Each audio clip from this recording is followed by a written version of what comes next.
기사대학 4학기 세계비전 기쁨반에 오신 것을 환영합니다. 오늘은 2권의 제8과입니다. 성령님과 함께하는 삶에 대해서 살펴봅니다. 나를 이길 수 없지만 성령 안에서는 인도하심과 함께하심으로 이기고 또 주님의 뜻과 사명을 감당하는 삶을 살 수 있음에 대해서 살펴보도록 하겠습니다.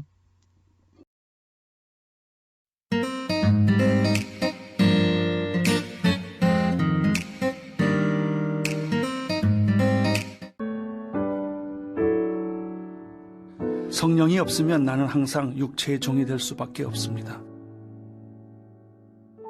편을 가르고 음란하고 세속적이고 돈과 인기를 좋아하고 칭찬받기를 좋아하는 사람으로 변해가고 있는 것입니다. 그러나 성령의 지배를 받게 되는 순간부터 이런 문제들은 사라집니다. 그렇다면 성령의 지배는 어떻게 받습니까? 간단합니다.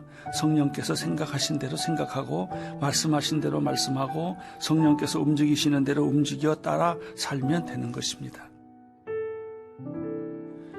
이렇게 성령에 사로잡힌 사람은 사랑하는 마음이 생깁니다. 용서하는 마음이 생깁니다. 성령의 불을 받을 때 내가 꺾여집니다. 진정으로 깨어지고 변화되고 거듭나게 되는 것입니다. 성령의 불을 사모하십시오. 변화되기를 간절히 기도하십시오. 내 힘으로는 나를 꺾을 수가 없습니다. 아니, 내가 나를 꺾으려고 할 때마다 내가 더 살아나는 것이죠. 위로부터 하나님의 은혜가 임해야만 근본적으로 변화가 일어나는 것입니다.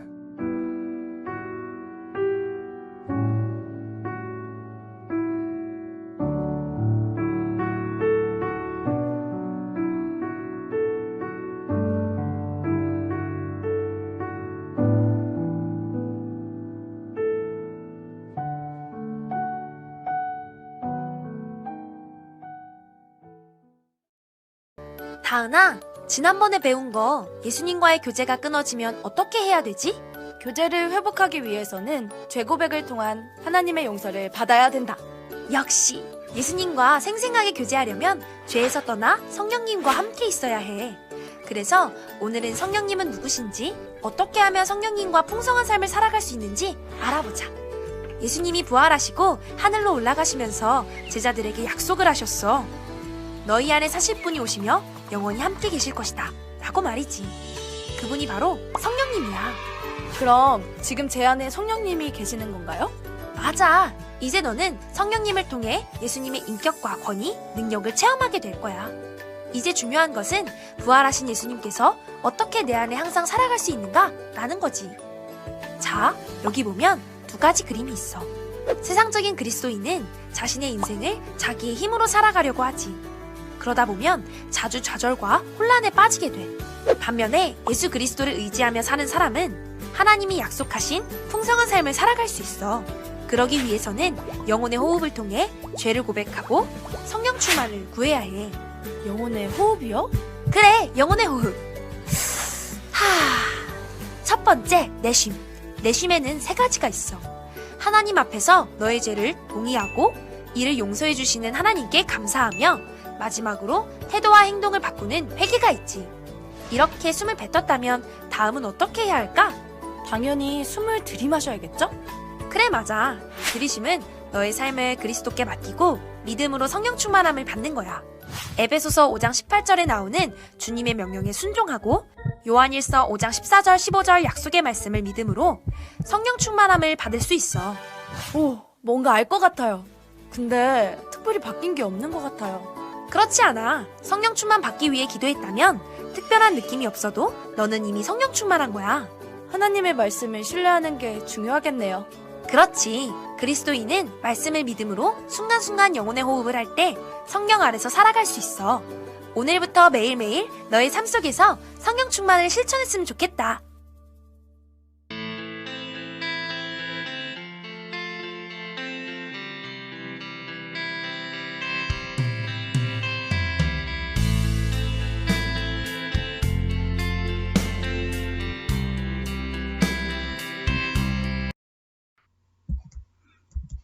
예, 앞에 영상을 통해서 오늘 주제와 관련된 내용들을 함께 생각할 수 있는 시간을 가졌습니다.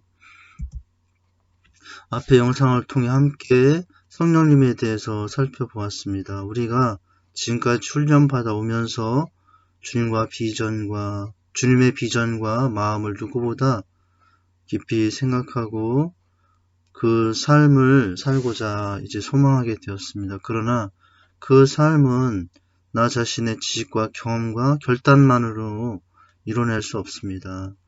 나는 나를 이길 수 없지만 성령 안에서 있을 때 이기게 됩니다. 성령의 인도하심이 또 이 성령과 함께함이 필요하죠. 그 삶을 소원하는 우리를 귀하게 여기시며 함께 동행하시는 성령님의 전적인 도우심과 인도하심이 있어야 가능합니다. 성령님과의 동행이 왜 필요한지 구체적으로 살펴보고 어떻게 함으로 성령님과 함께 충만한 삶을 살 수 있는지 살펴보도록 하겠습니다. 오늘의 주제 성구를 함께 읽도록 합니다. 요한복음 16장 13절에서 16절입니다. 그러나 진리의 성령이 오시면 그가 너희를 모든 진리 가운데로 인도하시리니 그가 스스로 말하지 않고 오직 들은 것을 말하며 장래의 일을 너희에게 알리시리라. 그가 내 영광을 나타내리니 내 것을 가지고 너희에게 알리시겠습니다. 모든 아버지께 있는 것은 다 내 것이라. 그러므로 내가 말하기를 그가 내 것을 가지고 너희에게 알리시리라 하였노라. 조금 있으면 너희가 나를 보지 못하겠고 또 조금 있으면 나를 보리라 하시니라. 성령의 오심에 대해서 말씀하신 내용이죠. 성령의 오심 안에 있을 때 우리는 그 성령과 함께하는 삶을 통해서 주님의 뜻을 이룰 수 있게 되는 것이죠. 오늘 내용을 통해서는 성령님과의 인격적인 만남과 친밀한 교제를 통해서 성령님과 함께하는 삶은 무엇인지, 어떻게 할 때 성령과 함께하는 삶을 살 수 있는지, 왜 성령과 함께하는 삶을 살아야 되는지 말씀을 나누도록 하죠. 우리가 이제 제자 훈련이 끝나가는 중에 있지만 끝나가도 성령이 함께 하신다는 것을 깨닫고 성령의 지도와 인도하심 안에 있을 때 우리는 지속적인 제자의 삶을 살 수 있기 때문에 이 강의는 아주 중요한 내용이 되겠습니다. 예, 성령님과 함께하는 삶의 전체 오늘 강의 진행 상황, 진행 내용들이 어떻게 이루어질지를 살펴보도록 하죠. 첫째, 예수님이 말씀하신 또 다른 보혜사인 성령님은 어떤 분이신가에 대해서 살펴봅니다. 둘째, 성령님에 관해 기억해야 할 것은 무엇인지 살펴보도록 합니다. 셋째는 성도들이 성령님과 교제하는데 어려움을 겪는 이유는 무엇인가에 대해서 살펴봅니다. 넷째, 성령님과의 인격적인 만남과 교제는 어떻게 해야 하는가를 살펴봅니다. 다섯 번째는 성령님의 인도하심을 따르는 사역은 승리한다. 사도행전 16장 1절에서 10절의 말씀으로 확인하도록 하겠습니다. 그리고 적용과 기도로 내용이 이제 마무리됩니다.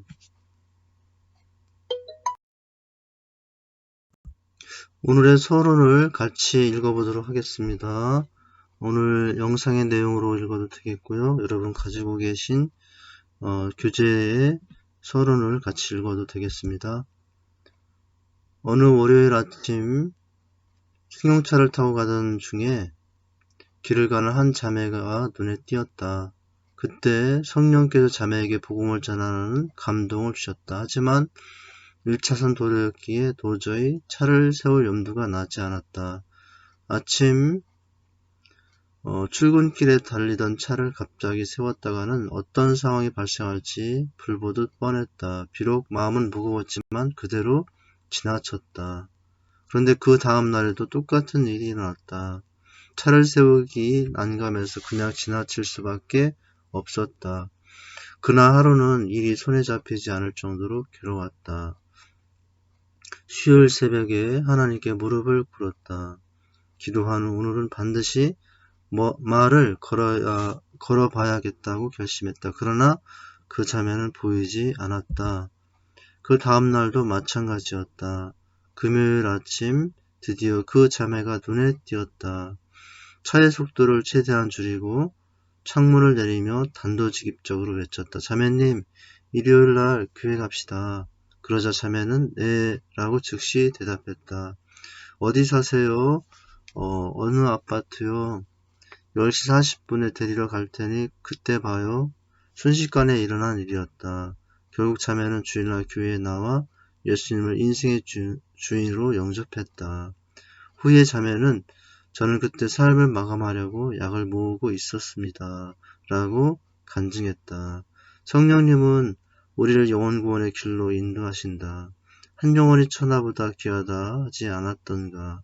영혼 구원은 성령님의 사역이다. 이 이야기는 우리가 얼마나 성령님 안에서 성령님의 배에 반응하며 또 민감하게 순종하며 나가는 것이 얼마나 중요한가를 보여주는 내용입니다. 우리가 제자대학을 졸업하더라도 꼭 함께 할 분이 바로 우리가 그동안 묵상하고 깨닫고 알아왔던 성령님, 그 성령님과 늘 함께 하는 것이 중요합니다. 우리 생각에, 우리의 말과 행동에, 모든 결정에 성령님의 인도하심을 따라서 함께하는 생활이 중요하다고 하겠습니다. 1번을 같이 보도록 합니다. 예수님이 말씀하신 또 다른 보혜사인 성령님은 어떤 분이신가? 첫 번째, 우리와 함께 하시는 분, 영원토록 우리와 함께 하시는 분입니다. 요한복음 14장 16절입니다. 내가 아버지께 구하겠으니 그가 또 다른 보혜사를 너에게 주사 영원토록 너희와 함께 있게 하시리니. 하나님이신 성령님은 우리에게 늘 언제나 큰 위로와 용기를 주시는 분입니다. 보혜사라는 의미는 상담자, 위로자, 돕는 자의 의미가 있습니다. 우리가 어려움을 만나고 사명을 감당해도 장벽을 만날 때 상담이 필요하고 위로가 필요하고 도움이 필요하지 않습니까? 그때 위로와 상담과 도움을 베푸실 분이 바로 함께 하시는 성령님이라 할 수 있습니다. 두 번째는 모든 것을 가르치고 주님이 말한 모든 것을 생각나게 하시는 분입니다. 요한복음 14장 26절입니다. 보혜사 곧 아버지께서 내 이름으로 보내실 성령, 그가 너에게 모든 것을 가르치고 내가 너에게 말한 모든 것을 생각나게 하리라 말씀하셨죠. 이 말씀대로 모든 것을 생각나게 하리라. 우리가 삶의 여러 가지 과정을 감당함에 지혜가 필요하고 또 여러 가지 위로가 필요할 때마다 생각나게 하셔서 지혜롭게 우리를 인도해주고 안내해줄 수 있는 분이죠. 성령께서 가르침으로 하나님 나라의 비밀을 깨달을 수 있게 됩니다. 예수님의 말씀을 제대로 이해할 수 있게 되는 거죠. 지금도 우리가 깨달은 하나님 나라의 비밀은 또 예수님의 말씀을 또 위로와 감동을 받고 살아가는 이유는 바로 성령께서 깨닫게 해주시고 생각나게 해주시는 도우심이 있기 때문이라고 할 수 있습니다.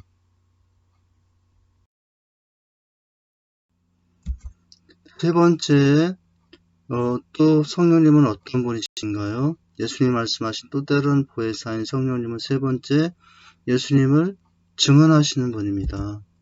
요한복음 15장 26절입니다. 내가 아버지께로부터 너에게 보낼 보혜사 곧 아버지께로부터 나오는 진리의 성령이 오실 때에 그가 나를 증언하실 것이요 라고 말씀하셨죠. 성령님은 진리의 영으로 우리를 진리로 인도하시는 분입니다. 뿐만 아니라 진리이신 예수님을 예수님의 모든 것을 증언하시는 분입니다. 성령님께서 하시는 가장 중요한 일이십니다. 그러므로 성령의 은혜와 사랑으로 성령 충만한 사람은 언제나 예수님을 증언하는 삶을 삽니다. 말과 행동과 행실로 늘 주님을 증언하며 살게 됩니다.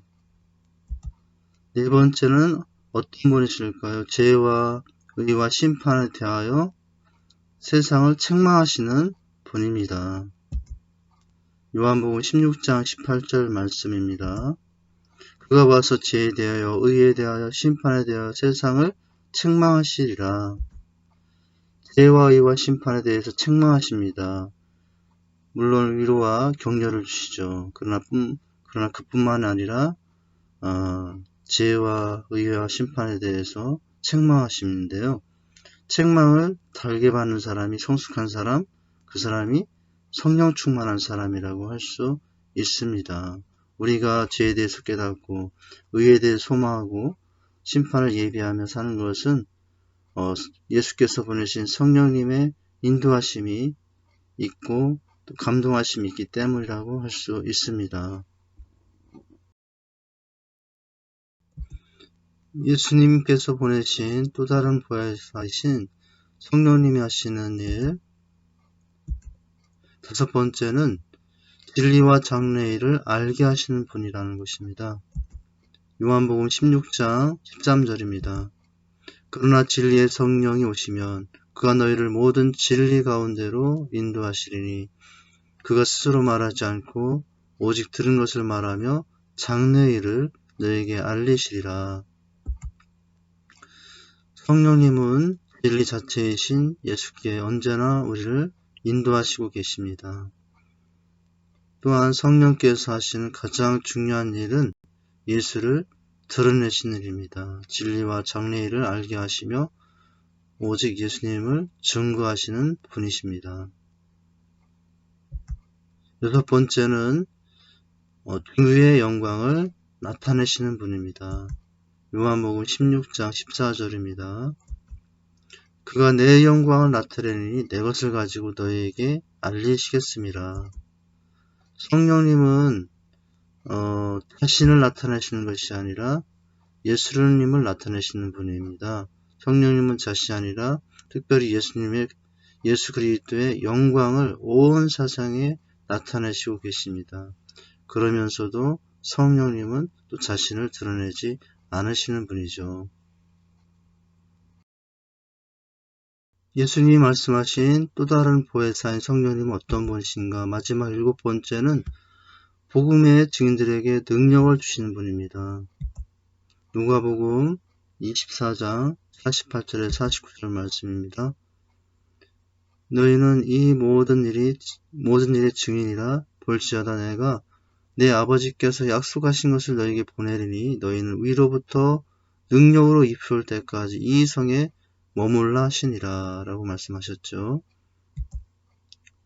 바로 이 말씀에 따라 오순절 마가다락방에 하나님의 은혜가 임했고 성령님의 임하심으로 그 모든 사람들은 예수님의 증인이 되었습니다. 예수가 그리스도란 복음의 증인으로 살아가는 은혜가 바로 함께 하신 성령님의 은혜 때문이었습니다. 복음의 증인들에게 약속된 것은 위로부터의 능력이었죠. 성령의 능력이었습니다. 성령님에 대해 많이 알고 말하는 것보다 이제 우리 곁에 늘 함께 하시는 성령의 음성을 듣고 믿음으로 반응하고 순종하는 것, 그래서 성령님과 함께하는 삶, 이것이 바로 성령님과 함께하는 삶의 가장 중요한 방법이고 비결이라고 할 수가 있습니다. 자, 이와 같이 성령님은 어떤 분이신가? 영원토록 우리와 함께 하시는 분, 모든 것을 가르치고 주님 말한 모든 것을 생각나게 하시는 분, 예수님을 증언하시는 분, 죄와 의와 심판에 대하여 세상을 책망하시는 분, 진리와 장래일을 알게 하시는 분, 주의 영광을 나타내시는 분, 복음의 증인들에게 능력 주시는 분이십니다. 2번입니다. 성령님에 관해 기억해야 할 것은 무엇인가? 다음 말씀으로 살펴보자. 에베소 4장 30절에서 32절입니다. 같이 읽습니다. 하나님의 성령을 근심하게 하지 말라. 그 안에서 너희가 구원의 날까지 인치심을 받아느니라. 너희는 모든 악독과 노함과 분냄과 떠드는 것과 비방하는 것을 모든 악의와 함께 버리고 서로 친절하게 하며 불쌍히 여기며 서로 용서하기를 하나님이 그리스도 안에서 너희를 용서하신 것 같이 하라. 아멘. 첫 번째, 악독과 노함, 분냄, 떠든 비방 이 5가지로 성령님을 근심하게 하지 말라는 것이죠. 바로 성령님을 근심하게 하는 모습들은 악독, 노함, 분냄, 떠듬, 비방의 모습을 갖는 것이죠. 오히려 어떻게 하라고 하십니까? 그걸 버리고 서로 친절하게 하며 불쌍히 여기며 용서하기를 하나님이 그리스도 안에서 용서하신 것 같이 하라 라고 말씀하시죠. 성령께서 근심할 일이 아니라 기뻐하실 일을 할 수 있겠습니다. 데살로니가전서 5장 19절에서 22절 말씀을 봅니다. 성령을 소멸치 말며 예언을 멸시하지 말고 범사에 하려 좋은 것을 취하고 악은 어떤 모양이라도 버리라. 이와 같이 성령을 소멸치 말라라고 말씀하십니다. 그것은 또한 범사에 헤아려 좋은 것을 취하고 악은 어떤 모양으로도 버리는 것으로 나아가는 모습이 되어야 되겠죠.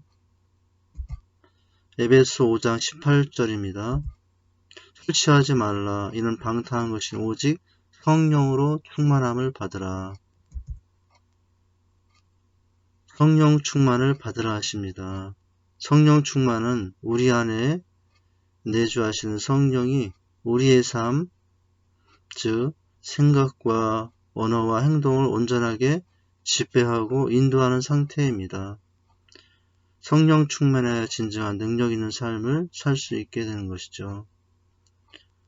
나 자신이 나를 이기는 힘들지만 성령께서 내 생각 속에, 내 언어 속에, 행동 속에 함께 하실 때 나는 나를 이기고 성령님과 함께하는 복된 삶이 될 수 있겠습니다.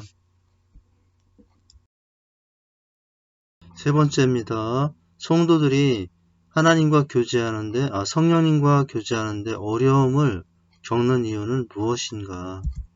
첫째, 성령님에 관해 무지하기 때문입니다. 요한복음 14장 16절에서 18절 말씀 보십니다. 내가 아버지께 구하겠으니 그가 또 다른 보혜사를 너에게 주사 영원토록 너와 함께 있게 하시리니 그는 진리의 영이라. 세상은 능히 그를 받지 못하나니 이는 그를 보지도 못하고 알지도 못함이라. 그러나 너희는 그를 아나니 그는 너희와 함께 거하시며 또 너희 속에 계시겠습니다. 내가 너희를 고아와 같이 버려두지 아니하고 너희에게로 오리라. 성령님은 어떤 분이실까요? 우리 안에 내주하시며 인격적 교제를 원하십니다. 지정의, 바로 우리의 지식 속에서, 감정 속에서, 또 의지 속에서 깨닫게 하셔서 더 지혜롭게 하고, 또 결단케 하셔서 하나님 앞에 서게 하고, 또 의지를 가지고 하나님 앞에 나가도록 하시는 분이죠. 바로 이 분이 성령님이라는 것에 대해서 우리들 잊지 말아야 합니다.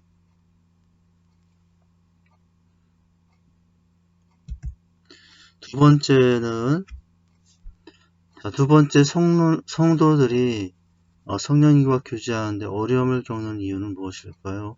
하나님의 뜻보다 이성과 감정을 앞세우기 때문입니다. 사도행전 9장 17절에서 18절입니다.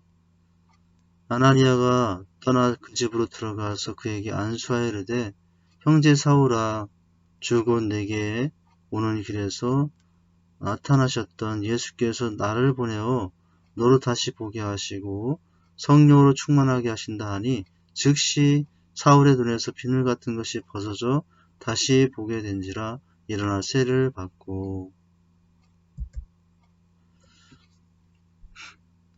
이 장면에 보면은 바울이 눈에서 비늘 같은 것이 벗어져 다시 보게 된지라 라고 하는 부분을 우리가 볼 수 있는데요.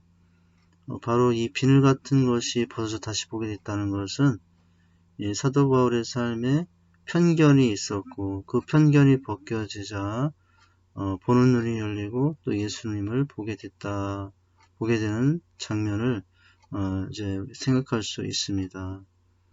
하나님의 뜻보다 우리 이성과 감정이라는 편견으로 내 눈을 가리면 성령님과 교제하기 힘들어집니다.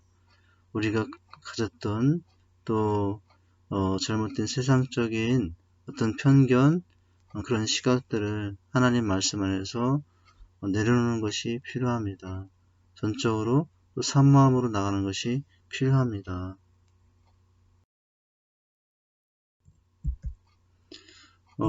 세 번째는 성도님들이 성령님과 교제하는데 어려움을 겪는 이유 세 번째는 성령님의 역사하심을 사모하지 않기 때문입니다. 사도행전 4장 29절에 31절입니다.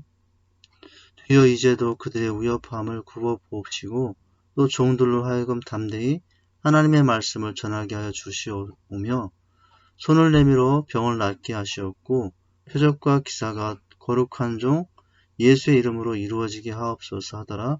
빌기를 다음에 모든 것이 진동하더니 무리가 다 성령이 충만하여 담대히 하나님의 말씀을 전하니라. 아멘. 여기 보면 빌기를 다음에 모인 곳이 진동하였다라고 하고 있죠.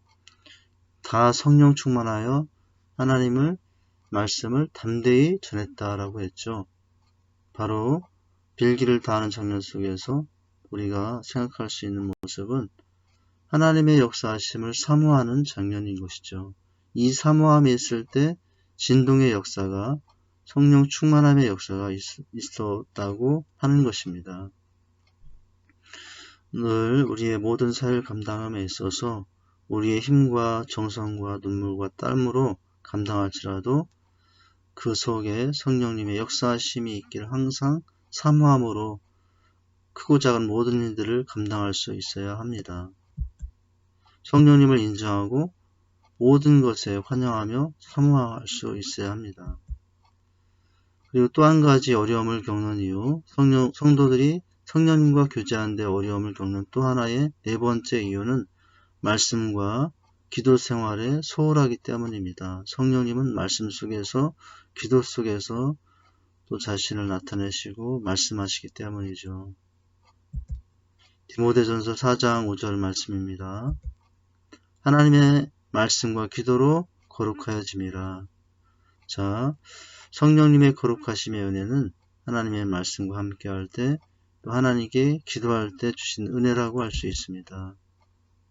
말씀과 기도로 깨어있지 못하면 성령에 민감할 수 없고 성령님을 체험할 수 없습니다.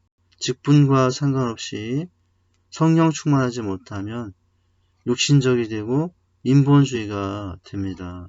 성령님과 함께 생활하고 살아가는 것이 생활화되어야 합니다. 말씀과 기도 속에서 늘 생활화될 수 있어야 합니다.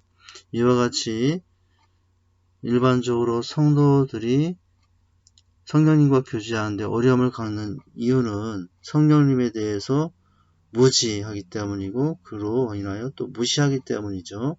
하나님의 뜻보다 이성과 감정을 앞세우기 때문입니다. 성령님의 역사하심을 사모하지 않기 때문이고요.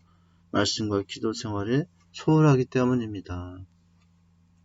성령님과 함께 하려면 바로 이런 모습에서 우리가 점검이 되고 부족한 부분에서 또 개선이 필요하다고 하겠습니다.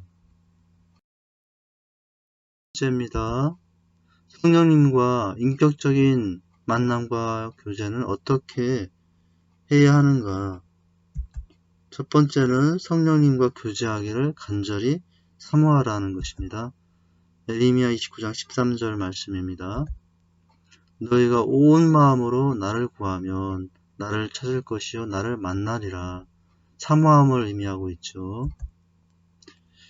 시편 27편 7절에서 9절입니다.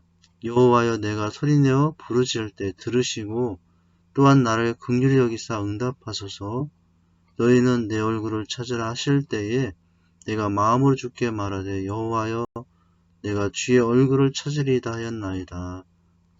주의 얼굴을 내게서 숨기지 마시고 주의 종을 노하여 버리지 마소서. 주는 나의 도움이 되셨나이다. 나의 구원의 하나님이여 나를 버리지 마시고 떠나지 마옵소서. 하나님과의 간절한 교제에 대한 사모함을 읽을 수 있는 말씀이죠. 너희가 내 얼굴을 찾으라. 문을 숨기지 마시고 또 주의 종을 노하여 버리지 마옵소서. 이렇게 간절한 사모함의 기도가 이 말씀 속에서 이제 확인이 되죠. 성령님은 살아계신 하나님이십니다. 성령님은 인격을 가지고 계시고 우리와 인격적으로 교제하길 원하십니다. 사모하면 만나 주십니다. 나를 구하면 나를 찾을 것이요 나를 만나리라 라고 말씀하시죠.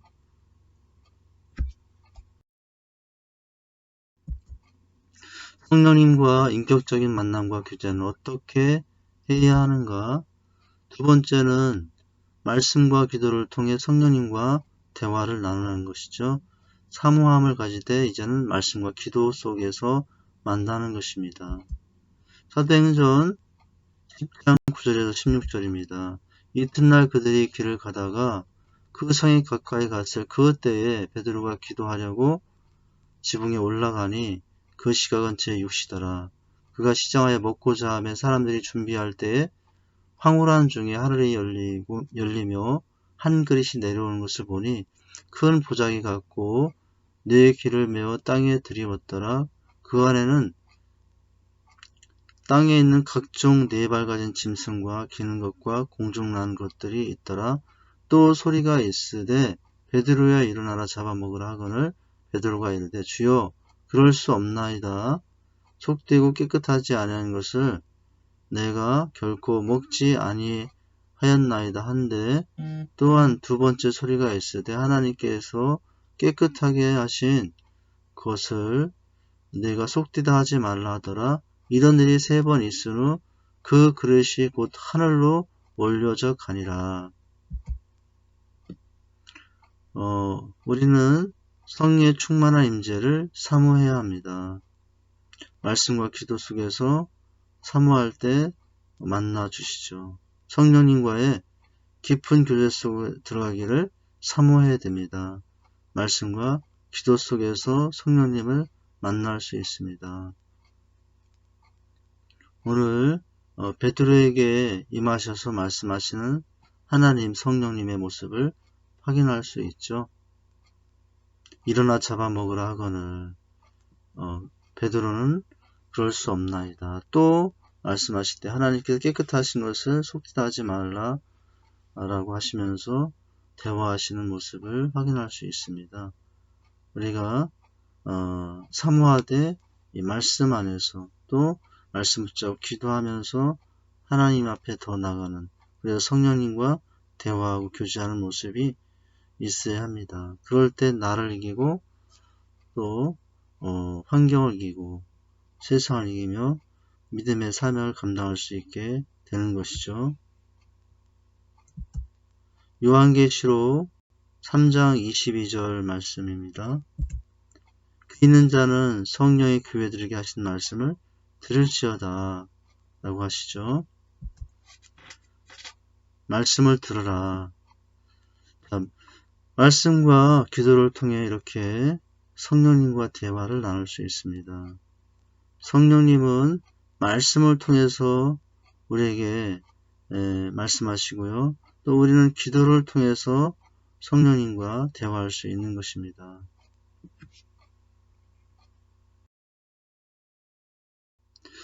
네 번째입니다. 성령님과의 인격적인 만남과 교제는 어떻게 해야 하는가? 자, 성령님을 내 안에 모시고 있음을 늘 기억하라는 것입니다. 사모하고 말씀함과 기도 안에서 성령님과의 만남을 유지하고, 또 그렇게 하여 오신 성령님이 내 안에 있음을 늘 기억하고 확신하고 살아가는 것이죠. 고린도전서 3장 16절입니다. 너희는 너희가 하나님의 성전인 것과 하나님의 성령이 너희 안에 계시는 것을 알지 못하느냐 라고 말씀하셨죠. 요한일서 4장 13절입니다. 그가 성령을 우리에게 주심으로 우리가 그 안에 거하고 그가 우리 안에 거하시는 줄을 아느니라 라고 말씀하셨죠. 성령이 내 안에 거하시는 것을, 그가 우리 안에 거하시는 줄을, 이렇게 항상 내 안에 있음을 확신하고 늘 기억하고 생각하고 살아가는 것이죠. 항상 성령님을 모시고 함께하는 것입니다. 성령님은 우리를 좋은 곳으로 피난처와 쉼터로 인도하시는 분이죠. 인생의 참된 피난처와 쉼터는 오직 예수님이죠. 성령님은 언제나 우리를 쉼터와 피난처 되시는 예수님 앞으로 인도하시는 분입니다. 이승복 목사님의 이야기가 있어요. 항상 오른손을 주먹을 쥐고 다니셨다고 하는데요. 이유를 물었더니 주님과 손을 잡고 가기 때문이라고 말씀을 하셨다는 것이죠. 얼마나 성령님을 모시고 다니기를 원했는가를 알 수 있었죠. 또 어느 날 부흥회 할 때 숙소에 가서 말했다 합니다. 이불 2채를 주세요. 분명히 혼자 왔는데 아침에 보면 아무도 없었어요. 이상해서 주인이 물었습니다. 누가 같이 있었나요? 대답하셨는데 성령님이 함께 오셨기 때문이라 라고 했다는 거죠. 얼마나 성령님에 대한 함에 대한 확신과 사모함이 있었는가 우리가 알 수 있는 예화죠. 성령님을 내 안에 모시고 있음을 기억하라는 것입니다. 자, 네 번째입니다. 성령님과 인격적인 만남과 교제는 어떻게 해야 되는가? 이제는 도움을 구하는 것이죠.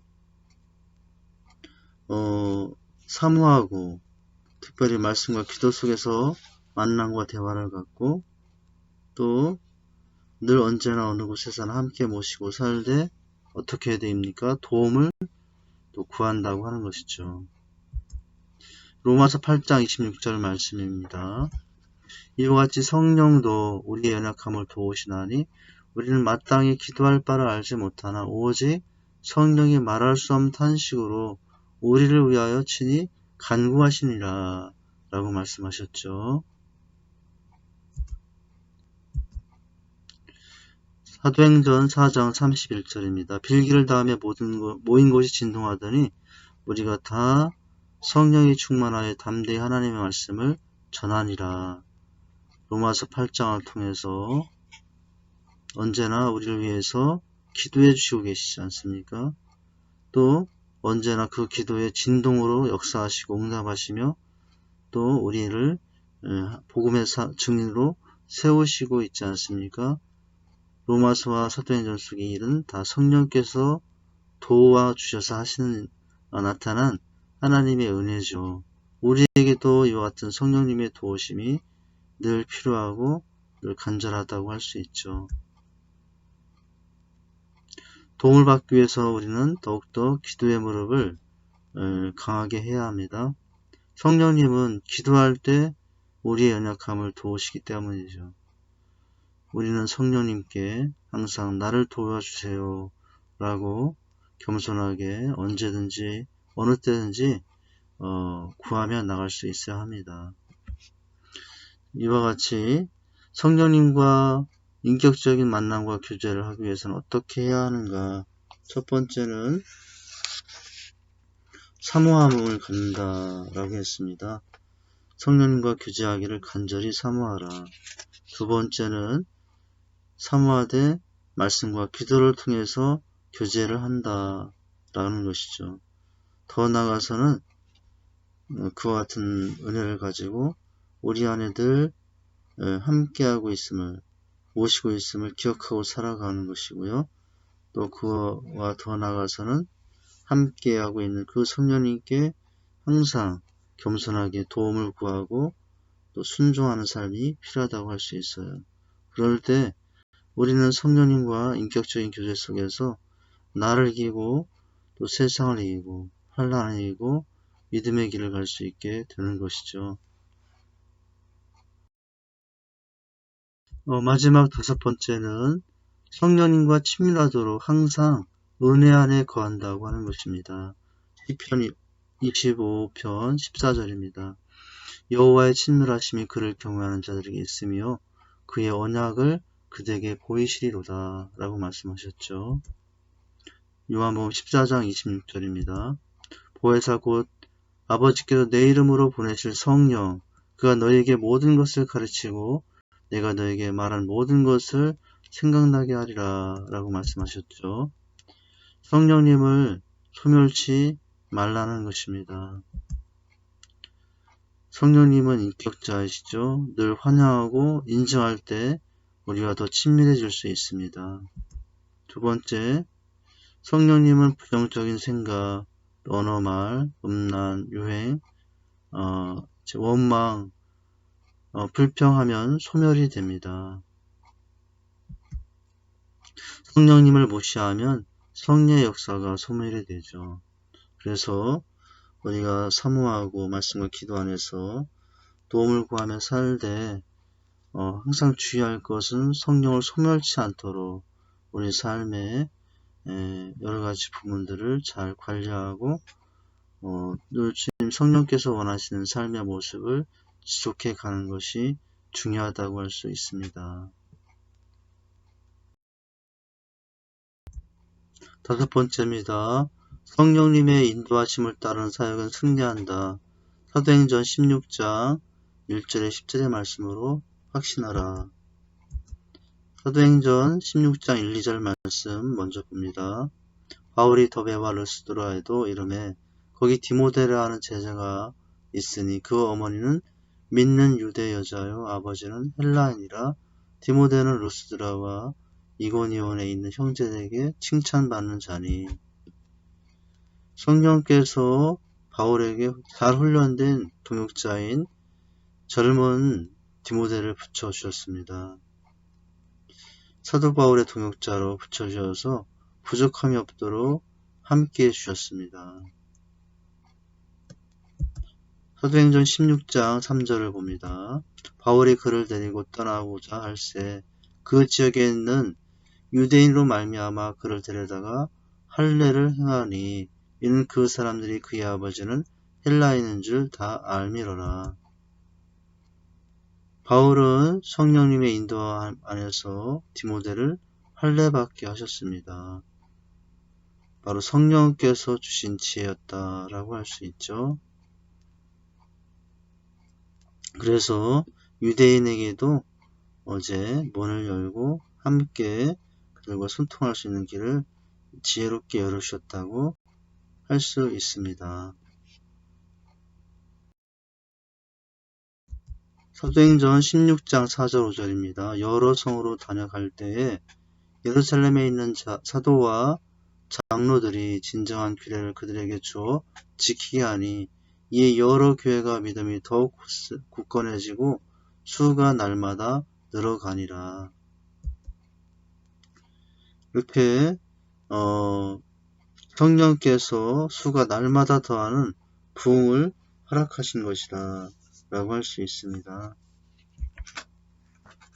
6절과 7절입니다. 성령이 아시아에서 말씀을 전하지 못하게 하시거늘 그들이 부르기아와 갈라디아 땅으로 다녀가 모시아 앞에 이르러 비두니아로 가고자 했으되 예수의 영이 허락지 아니하는지라 라고 말씀하셨죠. 성령이 아시아에서 복음을 전하지 못하게 막으시는 것을 보죠. 그리고 다른 지역으로 가게 하시고 계십니다. 이렇게 많은 하나님의 은혜와 역사하심으로 진행됨에도 이해할 수 없는 현상을 우리가 장면에서 보게 되는 것은 하나님께서 막으신 장면이죠. 그러나 그 막으심에도 항상 하나님의 뜻이 있음을 알고 성령의 인도하심에 늘 민감하게 반응하고 또 순종할 수 있어야 되죠.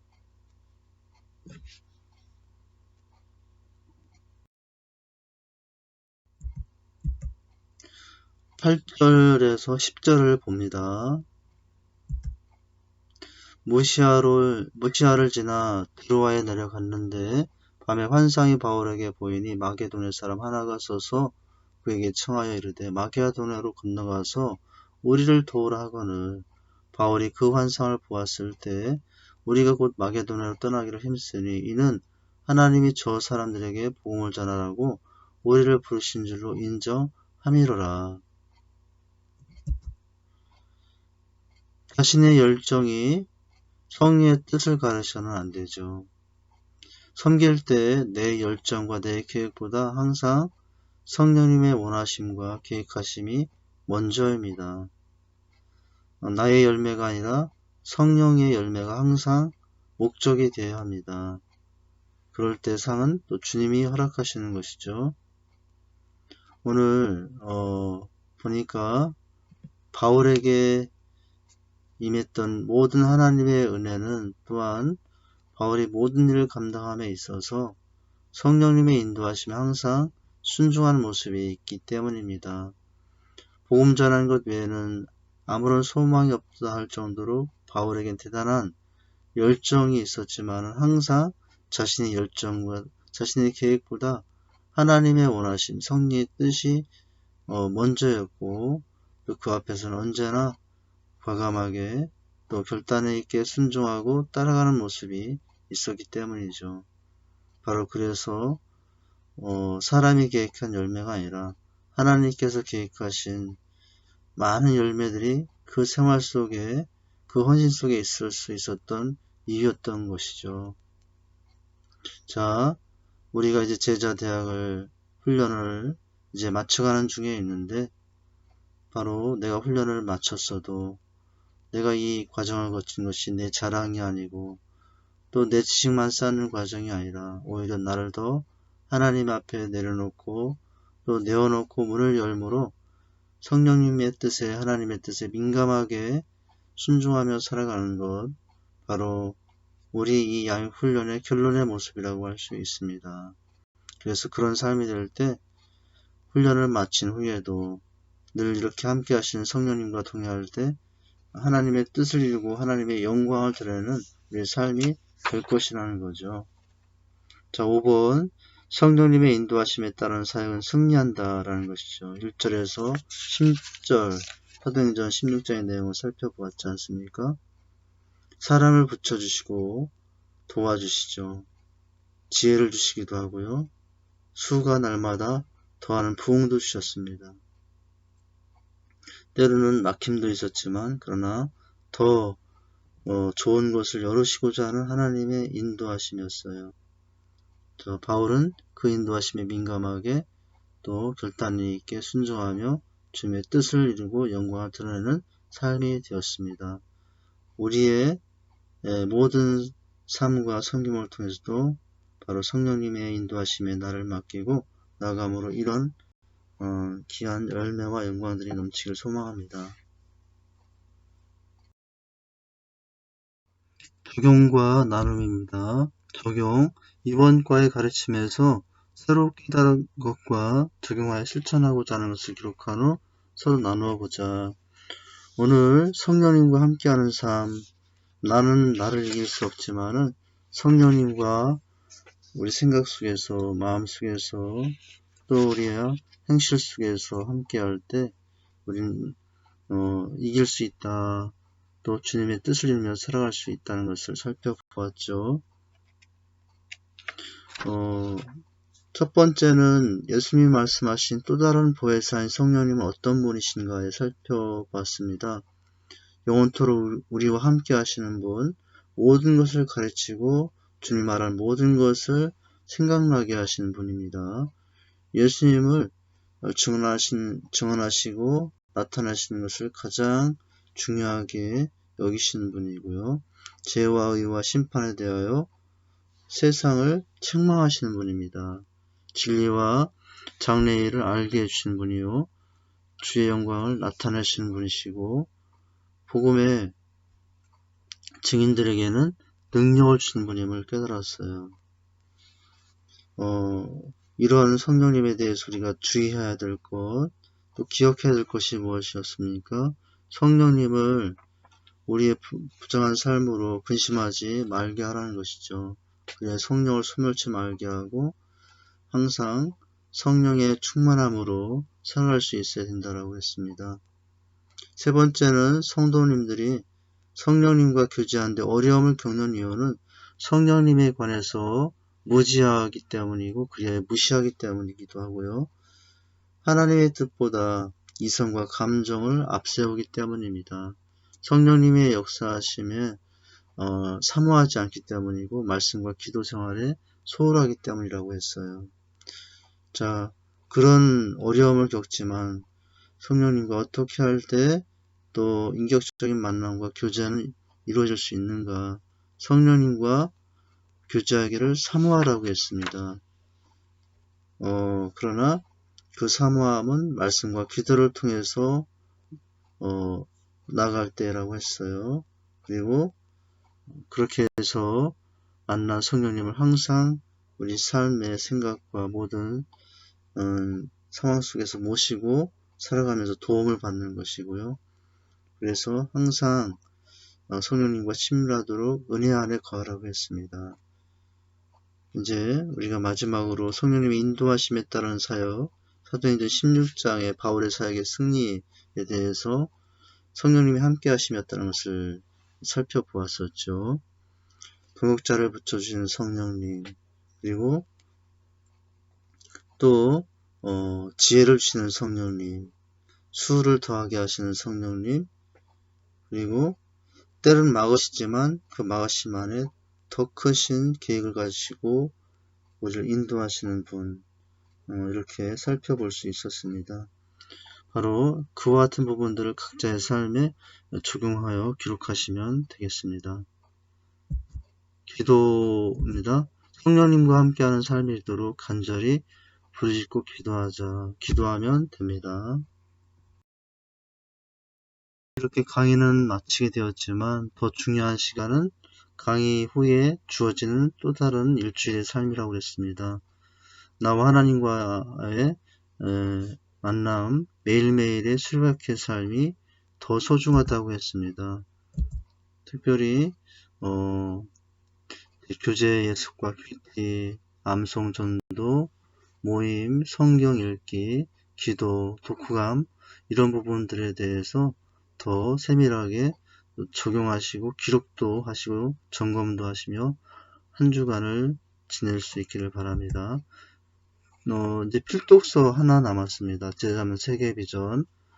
우리 이제 제자 훈련을 마치게 되는 과정 가운데 하나 남겨놓고 있는데 이 책 속에 우리가 훈련받은 내용들의 그 가치와 또 비전, 방향이 이 책에 다 들어있다라고도 할 수 있어요. 좋은 마지막 필독서가 되시기를 바랍니다.